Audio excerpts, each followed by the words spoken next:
ಪ್ರೀತಿಯುಳ್ಳ ದೇವಜನರೇ, ನಿಮ್ಮೆಲ್ಲರಿಗೂ ಯೇಸು ಕ್ರಿಸ್ತನ ಶ್ರೇಷ್ಠವಾದ ನಾಮದಲ್ಲಿ ವಂದನೆಗಳು. ಶಾಲೋಮ್, ನಿಮಗೆ ಸಮಾಧಾನವಾಗಲಿ. ಈ ದಿನ ದೇವರ ವಾಕ್ಯದ ಜ್ಞಾನಕ್ಕಾಗಿರುವಂಥ ವಿಷಯ, ದೇವರಲ್ಲಿ ವೈರಾಗ್ಯದಿಂದಿರು. ಅದಕ್ಕೆ ಆಧಾರವಾಗಿ ಅಪೊಸ್ತಲ ಕೃತ್ಯಗಳು 17ನೇ ಅಧ್ಯಾಯ 16ನೇ ವಚನ. ಪೌಲನು ಅವರಿಗೋಸ್ಕರವಾಗಿ ಅಥೆನೆಯಲ್ಲಿ ಕಾದುಕೊಂಡಿರುವಾಗ ಆ ಪಟ್ಟಣದಲ್ಲಿ ಎಲ್ಲೆಲ್ಲಿಯೂ ವಿಗ್ರಹಗಳೇ ಇರುವುದನ್ನು ನೋಡಿ ಅವನ ಮನಸ್ಸು ಅವನೊಳಗೆ ಕುದಿಯಿತು. ಅವನ ಮನಸ್ಸು ಅವನೊಳಗೆ ಕುದಿಯಿತು. ನೋಡ್ರಿ, ಸತ್ಯ ವೇದದಲ್ಲಿ ಯೇಸು ಸ್ವಾಮಿಯ ನಂತರ ಅನೇಕ ಹಿಂಸೆಗಳು, ಉಪದ್ರವಗಳನ್ನು ಅನುಭವಿಸಿದ ವ್ಯಕ್ತಿಯೊಬ್ಬರು ಇರೋದಾದರೆ ಅದು ಅಪೊಸ್ತಲನಾದ ಪೌಲನು. ಹಸಿವೆ, ದಾಹ, ಏಟುಗಳು, ಸೆರೆವಾಸ, ಅನೇಕ ಹಿಂಸೆಗಳು, ಉಪದ್ರವಗಳನ್ನು ಅನುಭವಿಸಿದರೂ ಕೂಡ ಸ್ತೋತ್ರ, ಅದರ ಮಧ್ಯದಲ್ಲಿ ಅಪೊಸ್ತಲ ಪೌಲನು ಅವನು ದೇವರಿಗಾಗಿರುವಂಥ ವೈರಾಗ್ಯವನ್ನು ನೋಡ್ರಿ, ಅವನ ಮನಸ್ಸು ಅವನೊಳಗೆ ಕುದಿಯಿತಂತೆ. ಅನೇಕ ಹೊಸ ಒಡಂಬಡಿಕೆ ಅರ್ಧಕ್ಕಿಂತ ಹೆಚ್ಚು ಪತ್ರಿಕೆಗಳನ್ನು ಬರೆದಿದ್ದರೂ ಕೂಡ ಪೌಲನಿಗೆ ಒಂದು ವೈರಾಗ್ಯ ಇತ್ತು. ಒಂದು, ದೇವರಿಗಾಗಿ ಜೀವಿಸಬೇಕು. 2, ಸುವಾರ್ತೆಗಾಗಿ ಒಂದು ವೈರಾಗ್ಯ ಇತ್ತು. ಅದರ ನಿಮಿತ್ತವಾಗಿ ದೊಡ್ಡ ಉಜ್ಜೀವನವನ್ನು, ಎಷ್ಟೋ ಮಿಷನರಿ ಪ್ರಯಾಣಗಳನ್ನು ಮಾಡಿ ಸ್ತೋತ್ರ ಅನೇಕ ಆತ್ಮಗಳನ್ನು ಪರಲೋಕದಕ್ಕೆ ನಡೆಸಿದ್ದಾನೆ. ಈ ಅಂತ್ಯ ದಿನಗಳಲ್ಲಿ, ಈ ಕಾಲಘಟ್ಟದಲ್ಲಿ ಪ್ರೀತಿಯುಳ್ಳ ದೇವಜನರೇ, ನಮಗೂ ದೇವರಿಗಾಗಿ ಜೀವಿಸುವಂಥ ವೈರಾಗ್ಯ ಇರಬೇಕು. ನಿಮ್ಮನ್ನು ಬಲಪಡಿಸುವುದಕ್ಕೆ ಒಂದು ಅದ್ಭುತ ಸಾಕ್ಷಿಯನ್ನು ಹೇಳ್ತೇನೆ.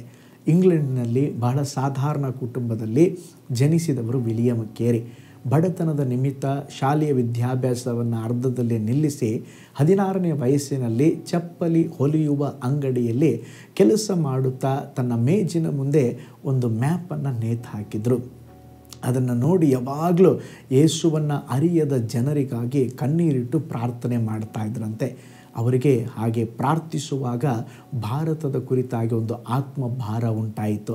ಅವರು ಭಾರತಕ್ಕೆ ಹೇಗಾದರೂ ಬಂದು ಸೇವೆ ಮಾಡಬೇಕೆಂಬುದಾಗಿ 1793ನೇ ವರ್ಷದಲ್ಲಿ ಪಶ್ಚಿಮ ಬಂಗಾಳದಲ್ಲಿ ಭಾರತಕ್ಕೆ ಬಂದು ತಮ್ಮ ಸೇವೆಯನ್ನು ಪ್ರಾರಂಭಿಸಿದರು. ಬಂದ ಕೆಲವೇ ದಿನಗಳಲ್ಲಿ ಅವರ 5 ವರ್ಷದ ಮಗನನ್ನು ಕಳೆದುಕೊಂಡರು.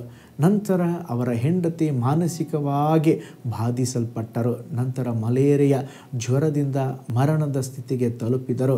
ಆದರೂ ಎಷ್ಟೋ ಮಗನನ್ನು ಕಳ್ಕೊಂಡ್ರು, ಹೆಂಡತಿಯನ್ನು ಕಳ್ಕೊಂಡ್ರು, ಅವರು ಜೀವಿಸುವುದಕ್ಕೆ ಕಷ್ಟಪಟ್ಟರು. ಅವರಿಗೆ ಬರ್ತಾ ಇದ್ದಂಥ ಸಪೋರ್ಟ್ ಎಲ್ಲ ಸ್ಟಾಪ್ ಆಯಿತು. ಅವರು ಪ್ರಿಂಟಿಂಗ್ ಪ್ರೆಸ್ ಸುಟ್ಟು ಹೋಯಿತು. ಎಷ್ಟೋ ಕಾರ್ಯಗಳನ್ನು ಅವರು ಅನುಭವಿಸಿದರೂ ಸಹ ಒಂದು ಸಾರಿ ಆದರೂ ಅವರು ಬಿಟ್ಟು ಕೊಡಲಿಲ್ಲ. ಅವರು ಭಾಷಾಂತರ ಮಾಡಿದಂಥ ಎಲ್ಲ ಭಾಷಾಂತರ ಮಾಡಿ ಇಟ್ಟಿದ್ದಾರೆ.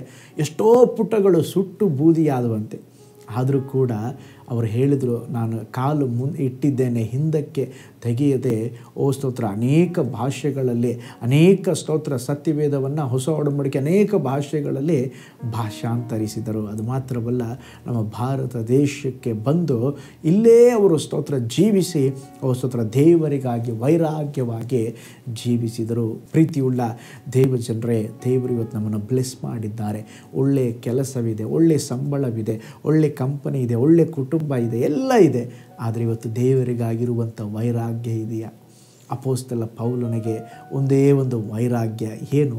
ನಾನು ಕರ್ತನಾದ ಯೇಸುವಿಗಾಗಿ ಬಾಳಬೇಕು, ಯೇಸುವಿನ ಸುವಾರ್ತೆಯನ್ನು ಬೇರೆಯವರಿಗೆ ಸಾರಬೇಕು. ಪ್ರೀತಿಯುಳ್ಳ ದೇವಜನರು, ಏನು ನಡೆದರೂ, ಕಷ್ಟಗಳು ಬರಲಿ, ನಷ್ಟಗಳು ಬರಲಿ, ಉಪದ್ರವಗಳು ಬರಲಿ, ದೇವರಿಗಾಗಿ ನಿಂತ್ಕೊಳ್ರಿ, ದೇವರಿಗಾಗಿ ಬಾಳ್ರಿ. ದೇವರೇ, ನಾನು ನಿನಗಾಗಿ ಜೀವಿಸಬೇಕು, ಇರೋದು ಒಂದೇ ಒಂದು ಜೀವನಪ್ಪ, ಅದು ನಿಮಗಾಗಿ ಬಾಳ್ಬೇಕೆಂಬುದಾಗಿ ಒಪ್ಪಿಸಿಕೊಳ್ರಿ. ನಿಶ್ಚಯವಾಗಿ ದೇವರು ನಿಮ್ಮನ್ನು ಸಹ ಉಪಯೋಗಿಸ್ತಾರೆ. ಒಂದು ನಿಮಿಷ ಕಣ್ಗಳನ್ನು ಮುಚ್ಚಿ, ದೇವರೇ, ನಿನಗಾಗಿ ಬಾಳುವ ವೈರಾಗ್ಯವನ್ನು ಕೊಡ್ರಿ ಎಂಬುದಾಗಿ ಪ್ರಾರ್ಥಿಸೋಣ. ಪರಲೋಕದಲ್ಲಿ ವಾಸ ಮಾಡುವ ನಮ್ಮ ತಂದೆಯಾದ ದೇವರೇ, ಅಪೊಸ್ತಲ ಪೌಲನಿಗೆ ಸ್ವಾಮಿ ಅವನ ಮನಸ್ಸು ಕುದಿಯಿತು ಎಂಬುದಾಗಿ ನೋಡ್ತೇವೆ. ನಿನಗಾಗಿರುವಂಥ ವೈರಾಗ್ಯವನ್ನು ನೋಡ್ಬೋದಪ್ಪ. ದೇವರೇ, ನಿನ್ನ ವಚನ ಹೇಳುತ್ತದೆ, ತನ್ನಗೂ ಇಲ್ಲದೆ ಬೆಚ್ಚಗೂ ಇಲ್ಲದೆ ಇದ್ದರೆ ನಾನು ಕಾರಿ ಬಿಡ್ತೀನಿ ಎಂಬುದಾಗಿ. ಆದರೆ ಅನೇಕ ಸಾರಿ ನಮ್ಮ ಜೀವನ ತಣ್ಣಗಿಲ್ಲದೆ ಬೆಚ್ಚಗಿಲ್ಲದ ಅನುಭವ ಉಂಟಾಗಿದೆ. ನಮ್ಮನ್ನು ಮನ್ನಿಸಿರಿ ಸ್ವಾಮಿ.